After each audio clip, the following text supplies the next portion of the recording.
Síndrome dos ovários policísticos. Mas que raio de síndrome é essa?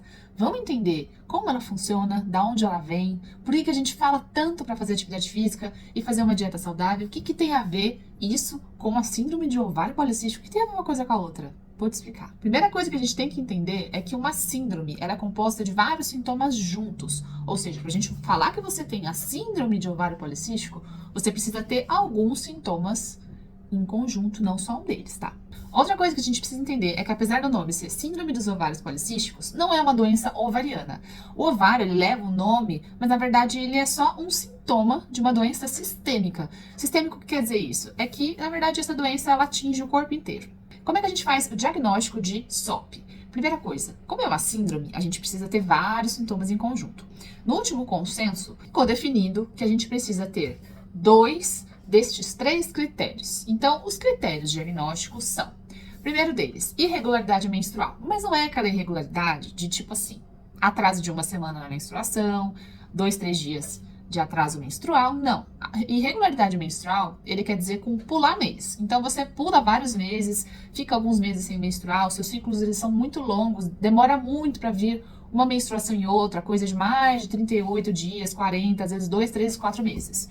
Isso é a irregularidade menstrual da SOP. O segundo critério é hiperandrogenismo. O que quer dizer hiperandrogenismo? Hiperandrogenismo simplesmente é sinais de que você tem a testosterona aumentada. Esses sinais podem ser pelo sangue, a gente mede a testosterona no seu sangue, ela tá mais alta, ou pode ser porque você tem alguns sintomas de testosterona um pouco mais alta, mesmo que os níveis do sangue tenham vindo normais. Então, por exemplo, acne mais grave, ou pelos em lugares que não são tão habituais como esses daqui, ou queda de cabelo, né? Ou até, por exemplo, aumento de circunferência abdominal, acúmulo de gordura no padrão masculino, isso em menor escala. E o terceiro critério diagnóstico seria, aí sim, o ultrassom com um padrão de ovários micropolicísticos. Esses ovários eles precisam ter ou mais de 20 folículos ou mais de 10 centímetros cúbicos, pra gente falar que ele tem um padrão micropolicístico. Mas o ultrassom sozinho, ele não fecha o diagnóstico de SOP. Pra gente falar que é SOP, precisa ter 2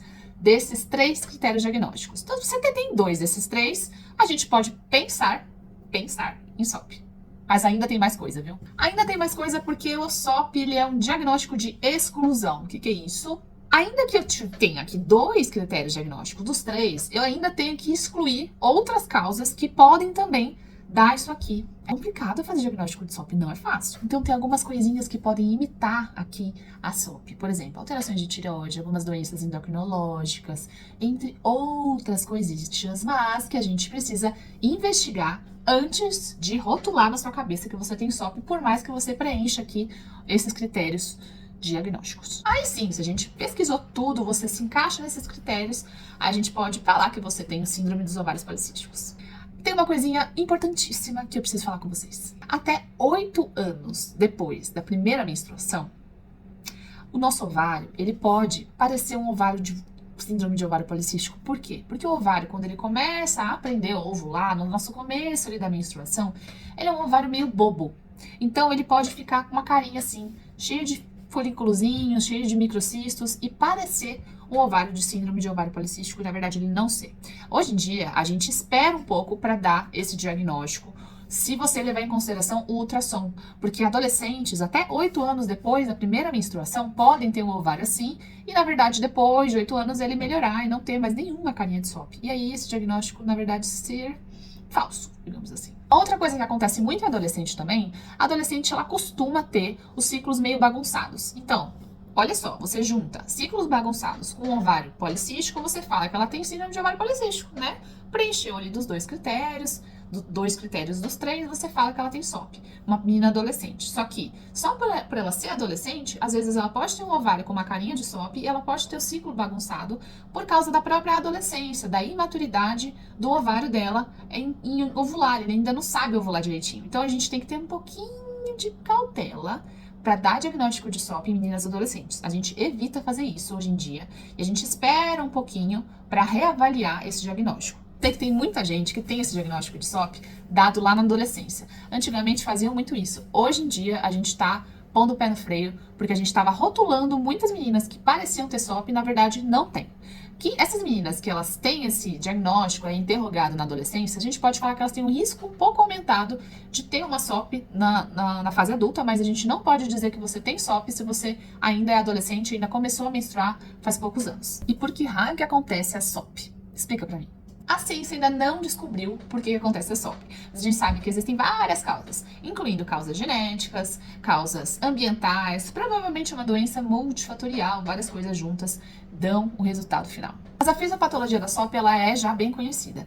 A gente sabe que, por exemplo, existe um desbalanço ali da pulsatilidade do hormônio chamado GnRH e acaba que a nossa ovulação ela é prejudicada por causa dos níveis de LH e FSH que são diferentes nas pacientes com SOP. Cada vez que o ovário tenta ovular e não consegue, forma um cistinho. Então aquele ovário micropolicístico é um conjunto de folículos que ficou ali tentando ovular e tentando crescer e não conseguiu. Uma outra coisa que atrapalha bastante o ovário de tentar ovular é ali o aumento de androgênios. A testosterona aumentada, mesmo que seja em níveis bem pequenos, que a gente nem consiga ainda ver no exame de sangue, pode atrapalhar o crescimento dos folículos e o folículo que ia ovular não conseguir e favorecer ali aquela formação dos cistinhos dentro do ovário. Mas tem uma coisa que é super relacionada à SOP, que é a resistência à insulina. Presta atenção que aqui é a chave de muita coisa. A insulina ela é o hormônio que pega o açúcar que está no sangue e leva para dentro da nossa célula.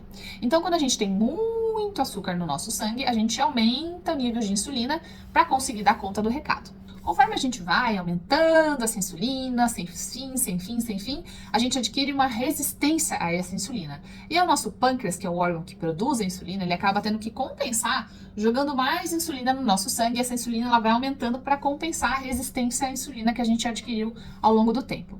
E aí que mora o problema. Existem alguns receptores de insulina no nosso ovário, e quando a insulina ela age no ovário, ela piora toda essa cascata. A insulina, ela age no nosso ovário de forma semelhante ao hormônio LH.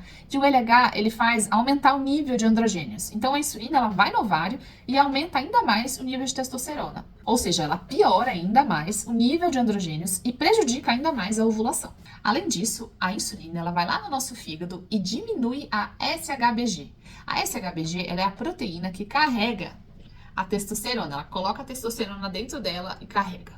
Quando a gente diminui o nível de SHBG, a gente deixa a testosterona livre, leve e solta para fazer a festa. Ou seja, você ainda no fígado também aumenta o nível de testosterona livre. Tá vendo que tudo corrobora para uma coisa só, né?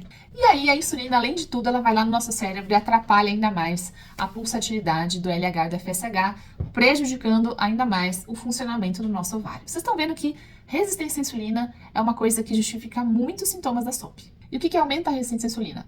Dieta rica em carboidratos, tendências genéticas, sobrepeso, obesidade, sedentarismo. Então, tudo isso são fatores de risco para você desenvolver a SOP.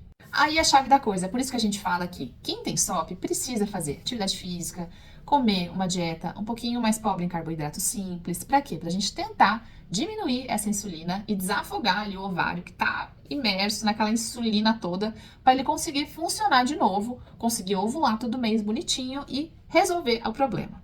Então, a chave da SOP é você fazer exercício físico, fazer uma dieta mais pobrinha em carboidratos, ter uma mudança de estilo de vida. Ah, e o anticoncepcional? O anticoncepcional é como se a gente estivesse dando uma maquiagem. Ah, faz mal dar um anticoncepcional para SOP? É proibido? Não. Porque o que vai acontecer? A gente vai dar um anticoncepcional para você, pra gente tentar fazer você sangrar ali todo mês. Muitos deles acabam melhorando a questão de hiperandrogenismo clínico, então eles melhoram pele, melhoram a questão dos pelos, que também podem estar presentes nos pacientes com SOP. Então ele maqueia os sintomas. Isso, a curto prazo, é legal para você já ir melhorando dos sintomas enquanto você faz a mudança de estilo de vida, que é o que vai resolver o problema a longo prazo. Então não é que não pode dar anticoncepcional, pode, mas não só ele. Você vai precisar tratar a doença lá no fundinho mesmo. E eu preciso tratar só. Se eu quiser simplesmente não menstruar mesmo, gosto assim, e não tô nem aí, e tá ótimo pra mim. Tem problema eu ficar minha vida inteira assim? E aí? Na verdade tem, vou te explicar. Existem dois problemas. O primeiro deles, pacientes com SOP têm uma tendência a ter um aumento de risco cardiovascular. Até pela questão de aumento de resistência à insulina. Então, se a gente não trata a sua SOP, você pode ter um risco cardiovascular maior no futuro. Esse é o primeiro ponto. E o segundo problema é, se você ficar sem menstruar durante muito tempo, né, o que acontece? A gente fica muito tempo sem a progesterona. A progesterona ela é um hormônio que é liberada depois da nossa ovulação. E ela é ótima para proteger o nosso útero. Então, se você não está usando nenhum anticoncepcional que tem progesterona, ou se você não está tratando a SOP, não está ovulando ali por muitos meses, está tempão sem menstruar, qual é o problema disso? A longo prazo, durante os anos, isso pode ser um problema e fator de risco para você desenvolver até câncer de útero. Então não pode, tem que tratar, tá bom? Ficou a dica aqui que o tratamento central da SOP é mudança de estilo de vida. Tem bastante coisa para discutir sobre isso, mas aqui eu tentei dar um resuminho para vocês entenderem melhor a fisiopatologia da doença. E se vocês tiverem alguma dúvida, algum outro comentário, pode deixar aqui embaixo que a gente vai conversando.